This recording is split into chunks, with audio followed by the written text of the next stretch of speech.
दुर्भाग्य से केंद्र सरकार इस विषय पर लंबे समय से मौन में है। आपने विषय कुछ दूसरा महाराष्ट्र आरक्षण संबंधी मांगे योग्य है, इस पर भी महाराष्ट्र में सभी कभी सकारात्मक पता है। भिन्नता की वजह से मैं थोड़ी सुधार कर रहा हूँ भाई। आपने नहीं आपके परमिशन सुधार करता हूँ क्योंकि ये मामला बहुत जोरों से महाराष्ट्र चला है। सर मैं आपका आभारी हूँ, आपने मुझे मौका दिया। मैं महाराष्ट्र में चल रहे मराठा और धनगर इन दोनों बड़े समाजों के आरक्षण के अत्यंत महत्वपूर्ण मामलों में बोलने पर खड़ा हूं। पिछले 10-12 साल से मराठा समाज और धनगर समाज आरक्षण के लिए आंदोलन कर रहे हैं। इस दौरान महाराष्ट्र ने 4 राज्य सरकारें बदलते हुए देखी है। हर बार आंदोलक समाज और विरोधी दल सत्ता पक्ष पर दबाव डालते हैं।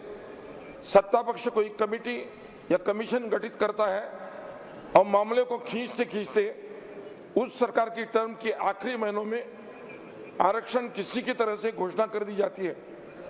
आगे चलकर कोर्ट किसी न किसी बहाने कानून के मुद्दे पर खारिज कर देता है। तब तक सरकार बदल चुकी होती है और पूर्व सत्ता पक्ष अगले सत्ता पक्ष को दोषी ठहराता है। ये दुष्ट चक्र पिछले 12 सालों से चलता हुआ है। कानून के विशेषज्ञों को कहना है कि इन आरक्षणों की प्रक्रिया में केंद्र सरकार की भूमिका ही सबसे महत्वपूर्ण है, लेकिन दुर्भाग्य से केंद्र सरकार इस विषय पर लंबे समय से मौन में है। आपने विषय कुछ दूसरा महाराष्ट्र इतिहास काल से एक सामाजिक समता, बंधुता और सुधारवाद की भूमि रहा है। इन दोनों समाजों को आरक्षण संबंधी मांगे योग्य है, इस पर भी महाराष्ट्र में सभी कभी सकारात्मक पता है। मराठा समाज केवल 150 या 200 सांसद या विधायक चुने जाते हैं, इसलिए करोड़ों मराठे को शिक्षा और आर्थिक पिछड़ेपन का नकारना गलत है।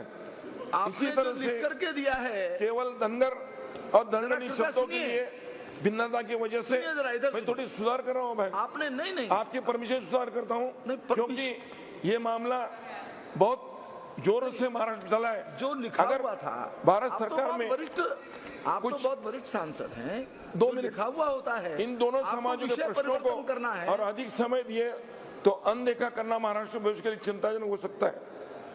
सभी देख रहे हैं कि हर दिन आए दिन महाराष्ट्र में चल रहे परस्पर विरोधी आंदोलन, सभा, भाषण और वक्तव्य की वजह से सामान्य जनों के मन में वही जाएगा जो आपने लिख कर दिया है। माहौल पैदा हुआ है। इसको आप शून्य में मैं केंद्र सरकार से अनुरोध करता हूं कि आप इस गंभीर विषय को उच्चतम प्राधान्य में कानून सुयोग्य संशोधन करें और इन दोनों समाजों को आरक्षण संबंधी मांगे पूरी करने के लिए तुरंत कदम उठाए।